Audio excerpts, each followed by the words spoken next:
Hello and welcome back to the Knight series. In this chapter, we're going to look at the closed Sicilian and one more variation that arises after the second move knight c3, the g3 dragon. Okay, the lines arise after e4, c5, knight c3, and now we play d6. As I had mentioned in the previous chapters, the move d6 is played because white might always transpose back into the open Sicilian. So, for example, if you were to play knight c6, which would be very flexible against the closed Sicilian, now after knight f3, we are out of our neither, so we shouldn't get move ordered. And in fact, the two only moves that would still keep us inside neither of is d6 or a6, and I chose the d6 move because it's more flexible.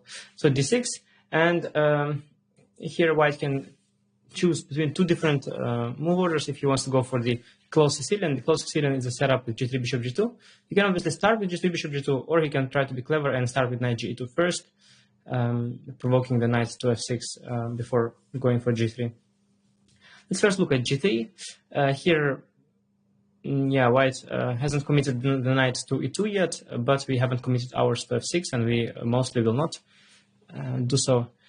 So there are many different plans, of course, but by far the most popular and the one I recommend is the one with the flank shadowing the bishop. So it starts with knight c6 first, bishop g2, and here g6. Again, there are other setups, but I really like this one. So d3 is the universal move, it's always useful. Now bishop g7. And here white has a choice. If he plays knight ge2, at the very least he can play knight f6 and transpose into position we will check later, but also there are options of rook b8 or e6, knight g7. So knight g2 is usually not what white plays. Instead, I'll look at three other moves in this move order: bishop e3, direct f4, and also the subtle knight h3 move. Knight h3 is a little bit strange. Of course, white's idea is to develop the knight and keep the f-pawn unhindered, so not develop knight to f3, but on e2 the knight is a little more natural. Still, this is an interesting idea. We play e6, castle knight g7, develop the knight to e7, and after bishop e3, I like to postpone short castle. If we castle, white will play queen d2, bishop h6. So here I like the idea of b6, flexible move, intending eventually bishop to b7. And after queen d2, I really like the move h6. It's not only stopping bishop h6, but also somehow cutting one more square away from the knight. Now the knight on h3 is particularly awkward. And after rook a1, for example, I like the move queen d7 before bishop b7, so that after f4 we can play f5 confidently, and our e6 pawn is well guarded. And next we'll play bishop b7. So very comfortable setup for black against knight h3. Against f4, I recommend e6, knight e7 as well. The thing about f4, in general, these pawn marches on the king side in the closed Sicilian, they look quite threatening. But if you actually think about what exactly does white do there, it's not really clear. So these pawn marches are not really dangerous. Though they do look intimidating, but in fact they're not really dangerous. So don't get impressed. e6, knight f3, knight g7, very harmonious setup. In general, one good thing about having the knight on e7 as opposed to f6 is that we have this f-pawn free to be pushed to f5 at any moment. Here white can castle. Also he can go bishop e3 first. After castle, he should probably castle anyway, transposing. So castle, bishop e3. Now we can play knight d4, which is the most automatic move here. But actually d4 is not really a threat, so we can start with rook b8. d4 now is met by d5, very strong move. It's actually barely been played, but it's very, very strong here. Of course, taking would be disaster because the f4 pawn would then look out of place. So white should go e5, but now after knight f5, of course, if white were to consolidate with knight e2 and c3, our bishop would be very questionable in this strange structure. But here the point is that we will snatch dark square bishop. After bishop f2, we take on d4, and after knight d4, bishop d4, we take the bishop, knight d4, queen d4, and now we've got a strong bishop pair. And in fact, a very strong idea here is not even to pay attention to the a7 pawn, just sacrifice it. Bishop d7, if queen a7, queen c7, and next we want to play rook f8 and b5, and we have so much counterplay. White's bishop is very dumb, and the dark square bishop has lots of potential in this position, sometimes rerouting via f8 as well. So A very good idea, the d4, d5. Here, turn queen d2 is more flexible. Now we go b5. Again, d4 is not a worry. d4, b4, knight a2, bishop a6. We have lots of counterplay, and white cannot really utilize his central space here. So black is doing very well. And if rook a b1, guarding the b2 pawn, intending knight e2, is a typical maneuver in the closed Sicilian. The knight on c3 is not really flexible in the way of the c pawn, so the d4 control is always an issue. But now, yeah, we play knight d4, and after knight e2, we take on f3, bishop f3. We take this more active f3 knight. I mean, I highlighted the bishop, but I meant this more active f3 knight here, of course. And now b4. It's a thematic thing. Before, in anticipation of c3, d4, we already put pressure on the potential c3 pawn. And here black is doing quite well. If white tries to expand with g4, we can always push f5, and yeah, white reached nothing. Without the f3 knight there, this position looks not very impressive. That is for 6f4. 6 bishop e3 is main move. Now I recommend rook b8. We first start expanding on the queen side, and then we see what we do with the g8 knight. A very good, a clever and flexible idea. Queen d2, white can play also knight e2 or f4 first, but that would transpose queen on d2, essentially belongs there. We play b5. f4 here looks a little strange, because white's idea in general of this setup is to wait for the knight to develop and then trade bishops with bishop h6. So f4 is not looking great. Here we play b4, knight d1, e6. Yeah, there are many different ways, but this is the simplest. Knight f3, knight d4. Knight e7 is also perfectly fine. There is no bishop h6. But knight d4 is good. We are not really fearing the d4 push, but we just want to trade these knights. And after castle, knight e7 looks very fine. After c3, as usual, we'll trade knights, and yeah, we're doing very well. Whenever we need after g4, we can push the f pawn forward. Knight g2 is the main move. Now after b4, knight d1, we have this standard closed Sicilian position. We should mostly be aware of this. Let's have knight f6. This trade of bishops. Trade of bishops. When once the bishops get traded, white has a very comfortable position. He might later try grab the center with c3, d4. Instead, we play knight d4 first. We're always happy to trade these knights. The knight on d1 is quite a passive knight. Now after castle, here is an important moment. This is a major tabia.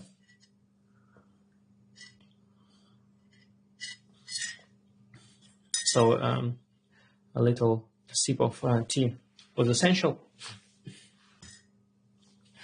The most natural and the most common move here is the move e6, which is not that accurate, because white plays knight c1, a typical idea in the closed Sicilian. In this particular line, white wants to kick back this d4 knight and doesn't allow a trade. And now after knight e7, which is natural follow-up, white plays c3, knight comes back, and here he has this move bishop h6, trading this strong bishop, after which black's whole play becomes a lot more harmless, and white's doing very comfortably. Black is not worse as such, but it is very easy to get outplayed in such a position. And I have experienced it also in some of my online games. It's not very comfortable. Instead, I propose a very strong idea here, this h5 first. The move is not aimed necessarily at a direct attack. Of course, we want to push h4 and open the h8 rook. But main idea is that after white plays h3, which is a very natural reaction and obvious reaction, now h4 is always met by g4. So it seems as though we haven't achieved anything, but in fact we did after e6. Now after knight c1, knight e7, c3, knight dc6, bishop h6 is no longer there. So this was the very smart idea behind including h5, h3. And after knight e2 here, we can play a5, and we can still delay castle. We castle only after f4. Even after f4, we don't need to rush with the castling. Next, we want to play bishop a6, perhaps a4. And yeah, our pieces are active. And without this bishop h6 trade, white lacks plans, because if he did trade, it would be easy. He would go f4 or knight to e3 and d4 and so on. But here he doesn't have these ideas, so a very, very clever idea, this h5 inclusion. If 12 c3, then we take on e2, queen takes e2, and yeah, without this pair of knights, black is very comfortable. There are different ways of playing. A knight e7 castle is perfectly fine, but I like this move bishop a6, and especially what I like about this little line is the correspondence game that we're going to follow between Rubinas and Fleetwood. Both very, very strong correspondence player, played in 2018, very high quality game. And there is one idea that I really want to show, very beautiful. White plays f4, now we play knight e7, rook c1. White is trying to protect the c3 pawn. Again, without this bishop h6 idea, white doesn't have much, so black is just very comfortable, castle. But after g4, h, g, h, g, now the standard reaction would be to play f5, and that would be fine. But here black has a very strong resource. I should say that g4 was not has not been played in the correspondence game, because both players, of course, were aware of what's going to happen here. But it's not so obvious, so let's look at this position. As I mentioned, f5 would be perfectly fine. Position would be roughly balanced there, but there is a much stronger move, and that's absolutely brilliant. It's the move g5. Idea you may recognize from the bishop g5 Nairov chapter if you had studied it already. If you studied this course in chronological order, the order in which I made it, then yes, you've seen this move g5. This idea, black is fighting for the e5 square, for these crucial dark squares, and after fg, bc, bc, knight g6, we have tremendous control over these squares. And white knight is very bad, and that's very important. Of course, if white knight were suddenly to land on f6, it would all make sense, but the knight is so far away from that, from there, and yeah, black is doing fantastic here. One of the ideas is bishop e5, king g7, rook h8, but also in general, there is just nothing that white can do. His pieces are all very passive. And if white plays 18 f5, which looks less bad, here we still have move knight c6. Knight is once again heading towards e5 square if needed. And next we want to play bishop to f6, king to g7, and rook to h8. With bishop on f6 we reinforce this g5 pawn, and we have all this control over the dark squares, and a tremendous position. Again, the knight on d1 is too far away from the h5 square, which is very crucial here. Yeah, that covers actually the our essay, or my essay, on the third move g3. A third move knight g2 as independent value now after. Yeah, now the thing is, so if we play knight c6 or g6, we get move ordered, of course, after d4, c knight d4. So this is no longer Nairov, and so we have to play knight f6 or a6. But a6 is going to be a move that we might not need in a closed Sicilian after, for example, g3 knight c6. Eventually, we usually need rook b8 b5 when the pawn on a6 would be superfluous, so it would just be a waste of time. That's why we need to play knight f6. After d4, of course, we're thrilled to have transposed to the Nairov. After h3 waiting move, you can play knight c6. Now g4 is met by d5. d knight d5. When this pawns h3 g4 lost its purpose, now that knight on f6 is no longer there, and they're just weakening. And if 5 d4, c knight d4, we transpose the position that we checked under second knight f3, d6, knight c3, knight f6, h3 move order, which is in the third move sidelines chapter. There, if you remember, we play e5. The point behind this move order, besides just being able to transpose to the Nairov, is of course the move for g3. And here there are two setups. It's possible to go for knight c6, e6, of course, bishop to e7, but I like the dragon setup, the fianchetto with g6.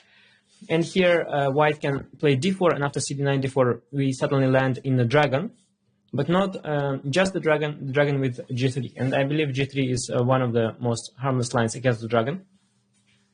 So I think we should be happy to transpose into the dragon. Again, if you are for some reason I mean, if you were not willing to go into the dragon, you could play knight c6 here. And after bishop g2, e6, yeah, with d4, white would be able to transpose into some sort of a Scheveningen type structures, where bishop on g2 is not the most dangerous line. Also, we had postponed the move a6 here, and also the closed Sicilian plans are possible, but then, yeah, these are also playable with bishop on e7. It's a matter of choice, but I like g6. Now let's look at the dragon with d4, cd9, d4, and now knight c6. I think starting with this move is clever. If you go bishop g7 first, bishop g2, now knight c6 would be, outright bad because of takes, excuse me. My arrow drawing skills are getting worse by days. Sorry, knight takes c6, bc, e5, when there is an issue on c6.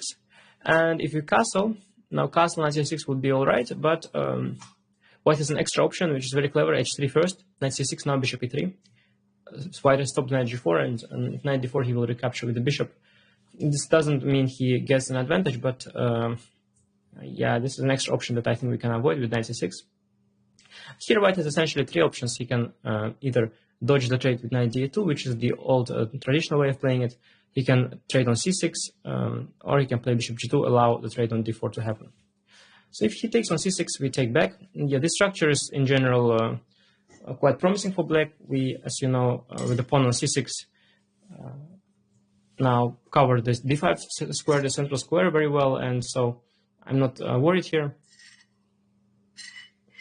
Oh, there is this rare option of e5 here, I should mention. After d, queen d8, king d8, white has some sort of a compensation in the endgame, despite being a pawn down. Bishop g2, king c7, we guard the c6 pawn, now castle. Now we play rook d8, we want to avoid any knight b5 check tricks.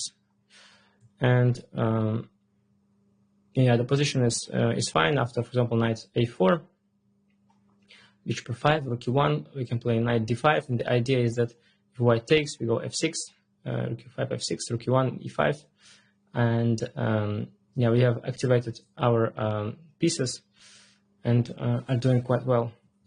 Yeah, this e5 is very rare, but the computer is suggesting it as roughly equal, so interesting pawn sack.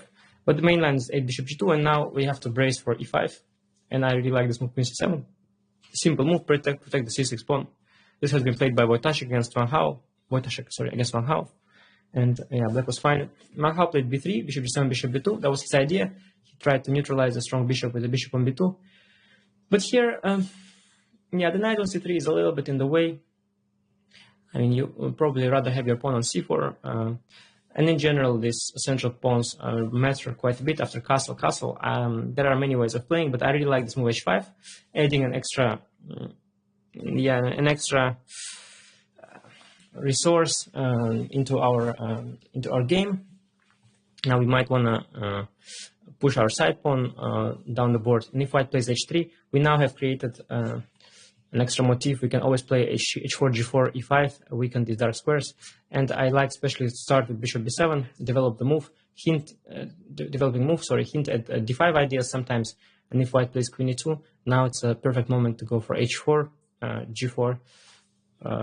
Otherwise, of course, white weakens the dark squares anyway, if he allows us to trade, or if he trades and gets this hole on f4. But after g4, we play e5. And white has now very weak dark squares, and we have a very simple plan of bringing this knight from f6 to e6 via h7, g5, for example. And I think just a very good position for black. We control this all the central squares. Black, yeah, practically is definitely already better. And yeah, I think knight c6 bc is a risky setup for white, only reinforcing our center. If bishop g2, we go knight d4, queen d4, bishop g7. Once again, we don't fall for bishop g7, knight x6, bc, e5 trick. This position at knight d4, queen d4, bishop g7 is one of the types. I believe black is very fine here. e5 push here is not so dangerous. We don't have to take. We have the messy knight g4, but easier option is knight d7. Now white plays queen a4, that's his point. And if we were to take, he would jump at us with some bishop g5, knight d5 business. But we can castle simply, and after ed play knight b6, hit the queen, a very strong intermezzo. And after queen f4, we can trade. We can take on d6 either with the queen or also with the pawn. And the point is, after castle, bishop e6, the slightly weakened d6 pawn, the isolated pawn, is more than compensated for by a tremendous bishop on g7, strong pressure along the c file, and the potential to jump with knight to c4. If white takes on b7, we have rook b8, bishop draws back, and now we have knight c4, winning back the b2 pawn. So black's very comfortable. Yeah, I think I slightly misspoke saying that it more than compensates for the weakness of d6 pawn. I think it just compensates, as the position is not worse for white either, but black's very comfortable. Instead of knight e5, 9 castle is main move. Now we castle, and here the thing about this dragon structure is that we want to get our counterplay along the c file at some point, and the way we handle this position is we use the fact that the queen on d4 is exposed to our advantage, and we constantly try to gain tempi on the queen. So, for example, first let's look at the move h3. It's not a good move. It's very popular, but it's not good. We play here bishop e6. We threaten knight d5 for now, hitting the queen. Queen drops, queen d1, and now we go queen c8. We use the h3 pawn to gain tempo. King h2, and now queen c4 is pretty good. Queen is tremendously active, and yeah, we want to put pressure on the c file, and position is very good for black. And notice how we use this the nuances in the position to gain tempi. Likewise, after queen d3, I played here bishop e6. It's actually also the main move. I played bishop e6 because I saw it somewhere, but here much more to the point is trying to use once again the fact that the queen is vulnerable with the move knight d7. Now we intend knight e5 with the tempo. That's always very nice. And if white plays knight d5, which is the most often played move here, we can just push knight back with e6. We don't fear the weakness of the d6 pawn. It's not that weak. After knight c3, we have knight e5, followed by bishop d7, and then rook c8, knight c4 is one of the ideas. While if white goes knight e3, we play knight c5, we put pressure on the e4 pawn. After queen e2, we go b6, and next we want to play bishop to b7. So, yeah, very good position for black here. The white will not have a comfortable way to protect the e4 pawn.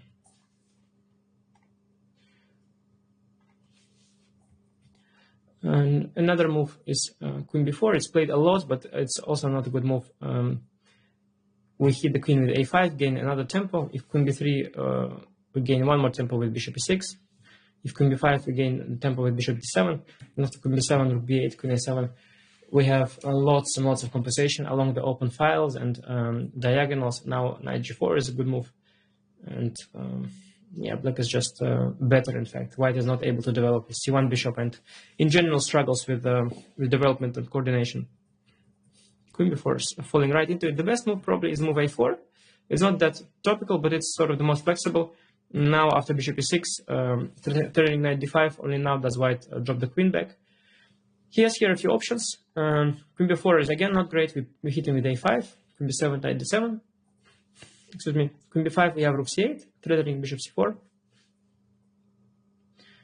Queen b7, we have knight d7, and we have a huge activity. We currently threaten to trap the queen with bishop c4, knight c5. And if the queen goes back, we can even take on c3, bc, queen c7, and we will, of course, regain this pawn. We'll probably win one more after that. And currently, bishop c4 is also threatening. Just a very good position for black.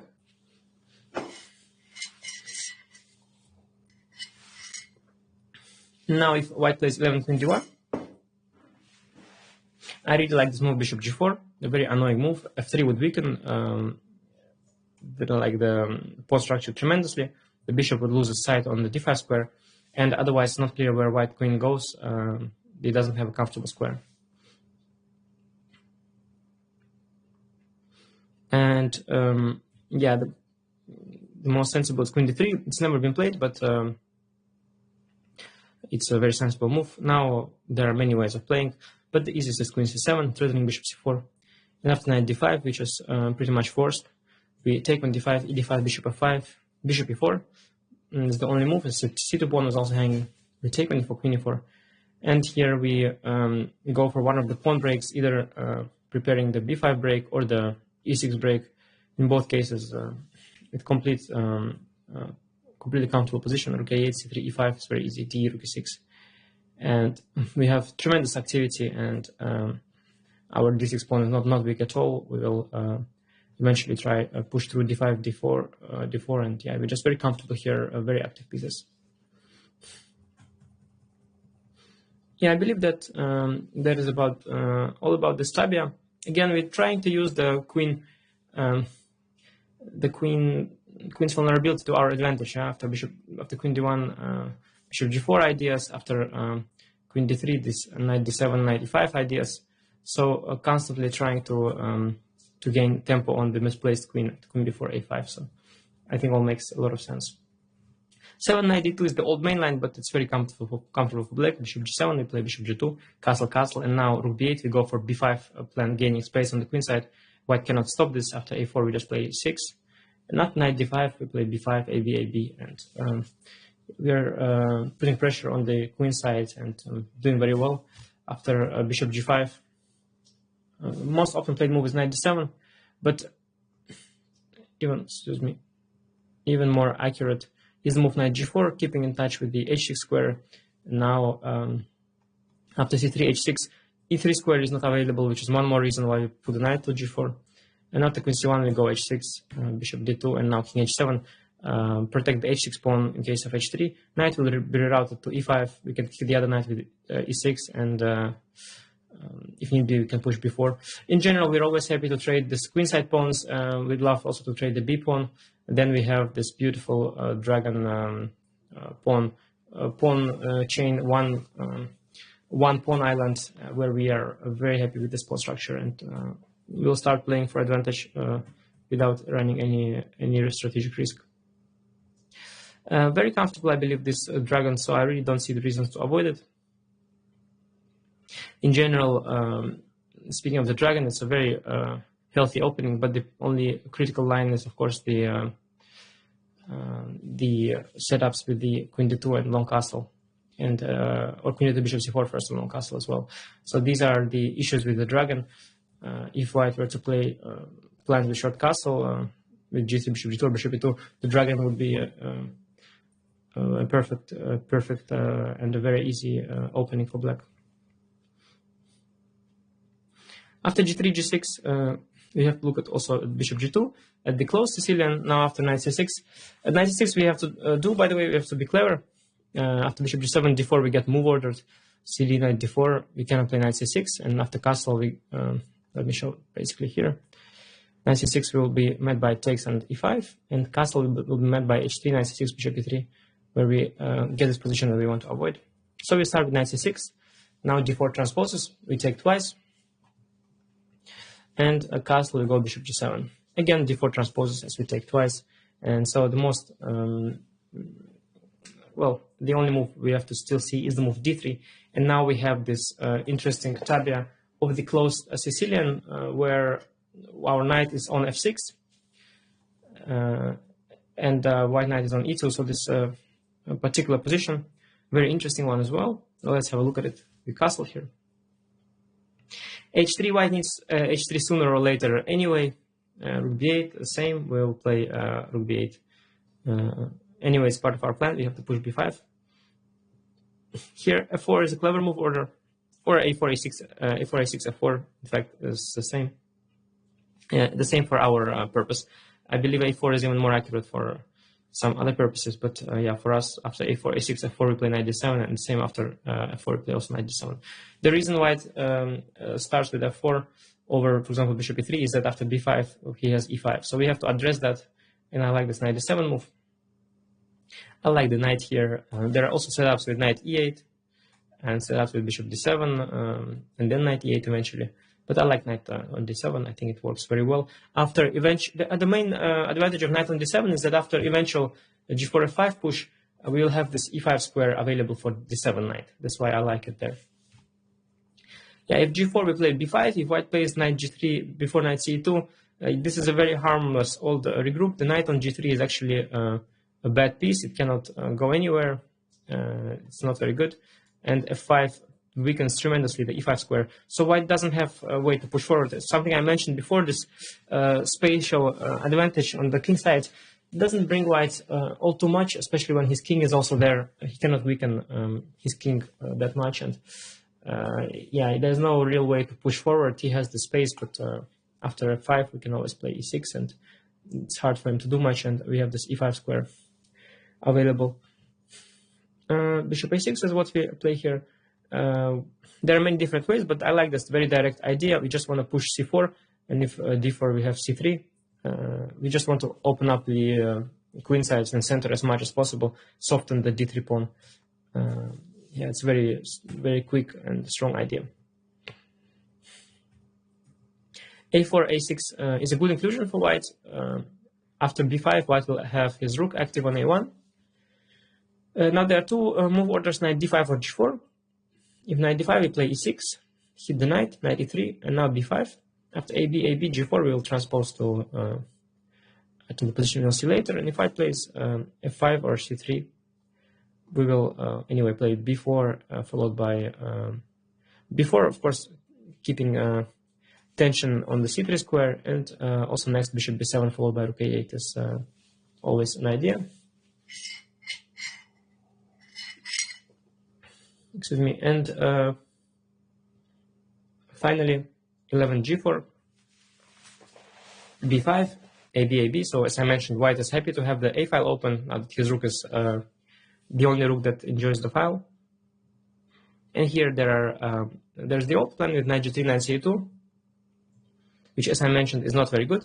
We play knight d4, for example, knight c2, bishop b7, and we want to, of course, always push b4 to fight for the c3, c3, d4 squares, but also rook a8, regaining the a file, starting play on the queen side. Knight on g3, once again, is not a great piece, so that's the issue here. Yeah, it only looks good and nicely hidden, but it doesn't really have any squares forward. 39 d5, that's the modern way of playing and something that the engines endorse. That's a much more clever regroup. The knight from c3 is also leaving. Compared to knight g3, knight c2 line, though, it's leaving towards e3. So these knights will be much better on e3 and e2. Sometimes knight from e3 you can go to g4 after g5. And yeah, in general, white wants this c3 push to control the central square d4, which is very vital. Here we go e6, knight e3 and b4. Yeah, f5 always weakens this e5 square, as I mentioned. Here white's best way of pushing is probably g5. Now he wants to go h4 first, and then he might want to go f5, f6. So here I propose to address this this space as it starts to get slightly more disturbing than usual, starts to look slightly more intimidating. Here I propose to address the situation with a very concrete idea, e5. We are using the fact that the g5 pawn is still hanging. Of course, it would be a huge positional blunder if white were allowed to push f5 and then f6. But here we are in time with queen takes g5, so that's the whole point. And there are no tricks. After f6, there's knight f6, knight d5, queen h4. And if white prepares that, so the idea, of course, is to protect the f6 knight. And if white prepares that with queen e1, now threatens f6 and knight d5, we are in time to drop back with queen d8. And yeah, white doesn't really have a follow-up. After e5, knight g4 is the most critical move. We take now ef4, so we're happy to have traded these pawns, and now there is no more pawn avalanche. f5 is no longer there. We have the e5 square, but the game continues. White also has some ideas. If he takes with the bishop, I like knight c to e5, not allowing knight f6 check, keeping the knight on d7. And after knight h6, king h8, we are ready with f6 push. The knight on h6 is by itself not too intimidating. Knight f4 is more critical. Now, of course, we cannot take on g5 for the reason of, for example, of knight e6. And here again, well, there are lots of options actually. Computer shows many different moves, and it's all very messy. But I like the same idea as after bishop f4. Conceptually, I really like it. Knight c to e5. The lines with knight d5, knight f6 are also very playable actually, but I somehow feel less comfortable about the knight on f6 rather than the knight on h6. So I'm happy to encourage knight h6 check. Now we play king h8. Yeah, this is basically forced trading the knight, or yeah, knight e3 would allow king g5, and trading the knight would rid white of a very active g4 knight and we would be doing quite well. I mentioned bishop takes e5 is an excellent move here, keeping an eye on the f6 square. So knight takes e5 is not critical. Knight h6 check is, however, critical. The idea is that after king h8, the knight is not that dangerous here, of course, but white wants to follow up with c3 d4, and yeah, the f7 pawn could become a target sometimes. So here we have to address it with a very strong play. I believe we should take, and now strong move knight b6. We have to guard the d5 square as knight was about to enter it by knight d5. And after knight b6, we're doing quite well here. White can follow up with d4, try to grab some central squares. We take on d4, knight c6. And yeah, now there are different ideas. e5 is can be met by d takes e5, so that's not too dangerous. And if white goes knight e2, defending d4 and attacking f7, we have a strong response, bishop e6. We protect the pawn. The bishop can also be sent to c4, putting more pressure on the d4 pawn. And yeah, the position is very messy and unusual, but dynamically equal. d5 is not possible because of just takes d fe. Knight f7, then we are pawn up after all this mess. And yeah, otherwise we are looking forward to plant the bishop on c4. And black seems to be doing fine. Again, there were lots of options, but I really like the 17 knight c5. And once again, important thing here is that if white plays it with knight g3, then knight d4, knight ce2, yeah, then he doesn't have this these dangerous plans, unlike the knight d5 setup, which is much more flexible, and modern knights are much better placed here. But yeah, here we are good with b4 and g5, e5, concrete solution to the problem. I believe that actually covers the whole complex of closed Sicilian. Yeah, to recap, in this old main line, which is very common, it's important here to include h5, h3, e6, so that after knight c1, knight e7, c3, knight c6, there's no bishop h6. And yeah, this very comfortable position for black. And the dragon structures with d4 we are not really fearing. And here, once again, we start with knight c6, and then just play rook b8, after f4, knight d7, a4, e6, and yeah, b5 and b4. I believe that's all I wrote. So thank you for watching, and see you in the next chapters. If you're watching the videos in the chronological order, then we are almost there.